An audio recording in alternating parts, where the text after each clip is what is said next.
তোমরা কি কখনো লক্ষ্য করেছো ওভার থিঙ্কিং সব থেকে বেশি রাতে ঘুমোতে যাওয়ার আগে কেন হয়? না, আমি কোনো রকম অ্যাডভাইস ভিডিও নিয়ে আসিনি বা সলিউশন দিতে আসিনি, ওভার থিঙ্কিং কি সেটাও বলতে আসিনি। তবে একটা টিপস যেটা আমি আমার পার্সোনাল লাইফে কাজে লাগিয়েছি সেটা তোমাদের সাথে শেয়ার করতে চাই। ইমাজিন সমুদ্রের জল বয়ে যাচ্ছে, যেভাবে তুমি ইমাজিন করো সমুদ্রের জলটা হচ্ছে তোমার ওভার থিঙ্কিং। এবার সমুদ্রের পাড়ে তুমি দাঁড়িয়ে সমুদ্রের জলটাকে দেখছো, সেটা হচ্ছে তোমার থিঙ্কিং।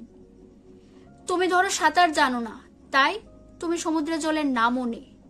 মানে কি, তুমি জানো যে তোমার থিঙ্কিংটা কনস্ট্যান্ট রিপিট হবে, শেষ হবে না, সেখান থেকে তোমার কন্ট্রোলের বাইরে চলে যাবে, তখন ওভার থিঙ্কিং হবে এবং ওভার থিঙ্কিং থেকেই অ্যাংজাইটি হবে, তাই তুমি সমুদ্রের জলেই নামোনি। এই একটা এক্সাম্পল যেটা সব সময় যখন আমার ওভার থিঙ্কিং শুরু হয় আমি এটাকে মনে করি। সেকেন্ড, যত বেশি ব্যস্ত রাখবি নিজেকে তত কম ওভার থিঙ্কিং হবে, আর যখনই ওভার থিঙ্কিং হবে এই জিনিসটাকে মনে করবে।